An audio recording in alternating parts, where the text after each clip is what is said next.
আজ আমরা বাড়িতে একটি 100% স্বাস্থ্যকর হেলথ পাউডার বানাতে শিখে নেব, যে হেলথ পাউডারটা আপনার শরীরের সমস্ত রকম পুষ্টিগুণের চাহিদা মেটাতে কিন্তু সক্ষম।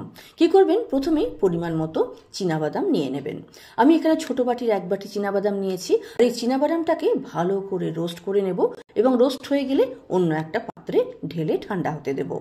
যে বাটিতে আমি 1 বাটি চীনাবাদাম নিয়েছি, সে বাটিতেই হাফ বাটি কাজু এবং 1/3 ভাগ বাটি আমন্ড নিয়ে নিয়েছি।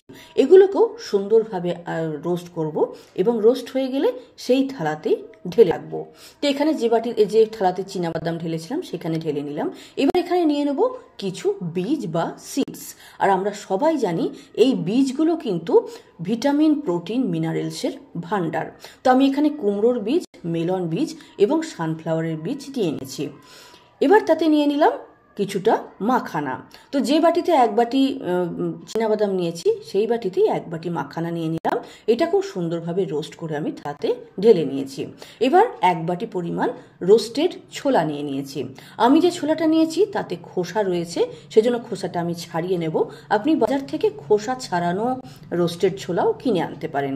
এবার সেটাও এখানে মিশিয়ে দিলাম। এবার সব কিছুকে ভালো করে মিশিয়ে নিয়ে আমরা গ্রাইন্ডারে পিষে নিয়ে কিন্তু পাউডার বানাবো। আর এই পাউডারের হেলথ বেনিফিটস যাতে অনেক গুণ বেড়ে যায় তার জন্য তাতে কিছুটা মৌরি এবং সামান্য পরিমাণ মিশ্রি এখানে মিক্স করে নিলাম।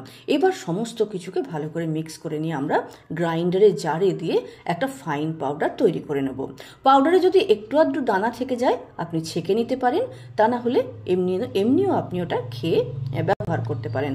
আর মিশ্রিটাকে আমি এখানে একটু গুঁড়িয়ে নিয়েছি যাতে পিষতে সুবিধা হয়।